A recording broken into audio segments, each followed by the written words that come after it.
नमस्कार दोस्तों, मैं डॉक्टर प्रियंका सिंह स्वागत करती हूं आप सभी का। आज इस वीडियो के थ्रू हम बात करेंगे कि कैसे आयुर्वेदिक ट्रीटमेंट आपको आपके अस्थमा में रिलीफ देने में मदद कर सकता है, कैसे ये आपको अस्थमा से निजात दिलाने में भी हेल्प कर सकता है। तो इसको समझने के लिए पहले हमें ये समझना पड़ेगा कि अस्थमा एग्जैक्टली है क्या।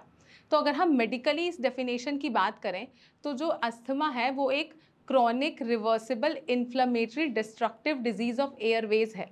तो अगर मैं इसको थोड़ा सा आपको नॉर्मल भाषा में समझाती हूँ तो जैसा कि मैंने बोला कि अस्थमा एक क्रॉनिक यानी कि बहुत ही ज़्यादा लंबी खिंचने वाली बीमारी। रिवर्सिबल का मतलब ये है कि अगर हम इसको इनिशियल स्टेज पे ही सही से मैनेज कर लें तो ये पूरे तरीके से रिवर्स हो सकती है, पूरे तरीके से ये नॉर्मल हो सकती है, क्योर हो सकती है।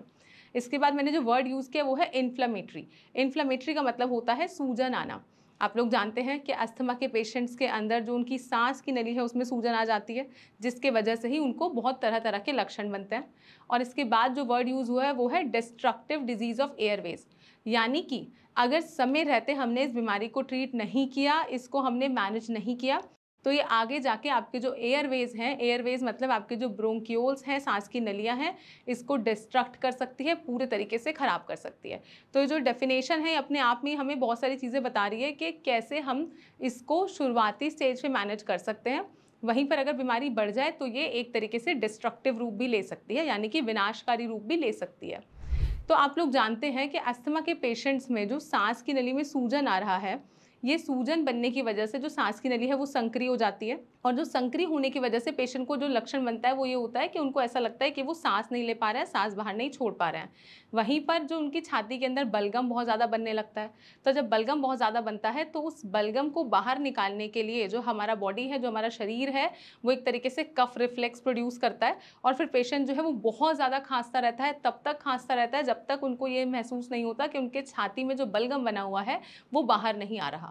अब यहाँ पे जो पेशेंट्स रेगुलर ट्रीटमेंट लेते हैं, जो मॉडर्न मेडिसिन लेते हैं, कंज्यूम करते हैं, तो वो उनको दो तरीके से मदद करती हैं। सबसे पहला ये कि जो इनके ब्रोंक्यूल्स के अंदर जो सूजन बना है उस सूजन को कम करने में आपको एलोपैथिक मेडिकेशन यानी कि अंग्रेजी दवाइयाँ जो है वो मदद करती हैं। और दूसरा, जो इन पेशेंट्स के अंदर जो बलगम बन रहा है, जो म्यूकस बन रहा है, उस म्यूकस को डिजॉल्व करने में भी हमें अंग्रेजी दवाइयाँ मदद करती हैं। अब वहीं पर हमें आयुर्वेद इसमें कैसे हेल्प कर सकता है, इसको समझने के लिए आपको ये समझना होगा कि अगर हमारे पास कोई दो पेशेंट्स हैं, एक XYZ और एक ABC, तो ये जो दो पेशेंट्स हैं इसमें से एक पेशेंट है जो कि किसी एलर्जन के संपर्क में आने के बाद एकदम से कुछ लक्षण प्रोड्यूस कर रहा है, उनको बहुत ज़्यादा सांस लेने में दिक्कत हो रही है, खांसी उठ रही है, उनको ऐसा लग रहा है कि उनको कहीं ना कहीं छाती में कुछ अटका हुआ है जिसको वो बाहर निकालने के लिए बहुत ज़्यादा खांस रहे हैं। वहीं पर उसी पर्टिकुलर एलर्जन के कांटेक्ट में आने के बाद एक जो दूसरा पेशेंट है उसको कोई भी लक्षण नहीं बनता। तो ऐसा क्यों है? ऐसा इसलिए होता है क्योंकि ये जो पेशेंट है, इसका जो बॉडी है, इनका जो ब्रोंकाइल ट्री है, वो हाइपर सेंसिटिव है टुवर्ड्स अ पर्टिकुलर स्टिमुलाई। तो ये जो भी स्टिमुलस है ये कुछ भी हो सकता है, ये सिगरेट का धुआं हो सकता है, ये स्मोक हो सकता है, ये हमारे जो एनवायरनमेंट में प्रेजेंट है इस प्रकार का कोई भी पॉल्यूशन हो सकता है, पॉलन ग्रेन्स हो सकती है, कुछ भी हो सकता है। तो इन सब ट्रिगर के संपर्क में आते ही जिस पेशेंट का बॉडी कोई भी लक्षण प्रोड्यूस कर रहा है, इसका मतलब ये है कि उस पेशेंट का जो शरीर है वो हाइपर सेंसिटिव है उस एलर्जन की तरफ। अब इस हाइपर सेंसिटिविटी को कम करने में आपको जो आयुर्वेदिक मेडिकेशन है वो हेल्प करेंगी।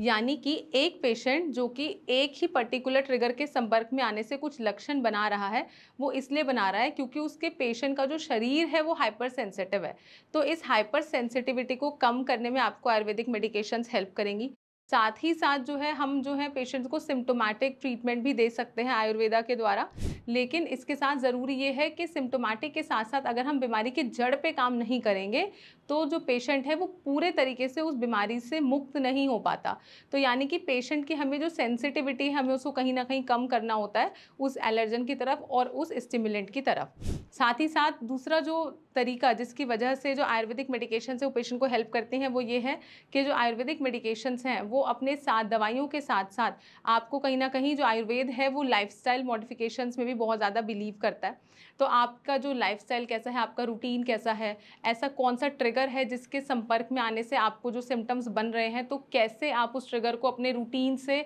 कहीं ना कहीं दूर रख सकते हैं, इस चीज़ में भी जो है हम अपने पेशेंट्स को साइड बाय साइड गाइड करते हैं। और तीसरा जो बहुत ही इंपॉर्टेंट फैक्टर है आयुर्वेदिक मेडिकेशंस के साथ जो हम फॉलो करते हैं वो है डाइटरी मैनेजमेंट। यानी कि अगर हम पेशेंट के डाइट को सही रखते हैं, साथ में हम उनके लाइफस्टाइल को मॉडिफाई करते हैं, हम उनका जो ट्रिगर है उसको पहचान के पेशेंट को उस ट्रिगर से दूर रहने के लिए एडवाइस करते हैं, और साथ ही साथ हम एक सही सेट ऑफ कॉम्बिनेशन जो है मेडिकेशंस का वो प्रोवाइड करते हैं। तो अगर पेशेंट इनिशियल स्टेज पर है तो उसको कहीं ना कहीं एस्थमा में जो है रिलीफ है बहुत हद तक मिल जाता है, और इसके साथ ही पेशेंट जो है वो पूरे तरीके से एस्थमा से ठीक भी हो सकता है, यानी कि क्योर भी हो सकता है। तो मैं आशा करती हूँ आप लोग समझ पाए होंगे कि कैसे आयुर्वेदिक मेडिकेशन जो है वो आपके सिम्टम्स को कम करने में मदद करती हैं, और साथ ही साथ आपकी जो बीमारी है उसको जड़ से आपके शरीर से निकालने में आपको मदद करती हैं। अगर आपको भी अस्थमा है या आपको अस्थमा से रिलेटेड कोई भी डाउट है, क्वेरी है, तो आप बेझिझक हमारी टीम से कॉल करके बात कर सकते हैं, उनसे गाइडेंस ले सकते हैं,